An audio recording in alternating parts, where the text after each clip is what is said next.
Ja, jaz sem za nas je bilo presenečenje, stran je imela neke tehnične težave, četrtek popoldne, po polnoči ni bilo več, v petek smo imeli krizni sestanek, nobenemu ni bilo jasno, zakaj ni več.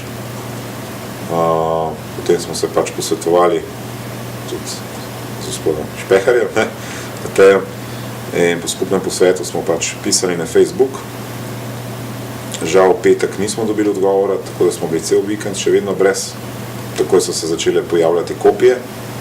Naše stališče je pač bilo, da ker ima ta stran skoraj 100.000 oboževalcev, da ne gremo nove delati in da se poskušamo izboriti nazaj.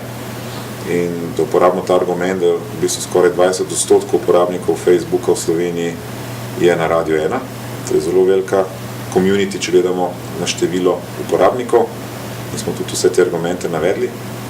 No in potem smo tudi danes dobili odgovor, da je šlo pač za prijavo, da so nas preventivno na osnovi prijave umaknili, da pa so ugotovili, da ni bistvenih kršitev, se pravi, da ni šlo za nobeno grobo kršitev, stran smo dobili nazaj, smo pa se odločili, da bomo prav zaradi tega, da tudi v primeru lažnih prijav bo čim manj argumentov proti, da bomo zelo konservativno uporabljali Facebook.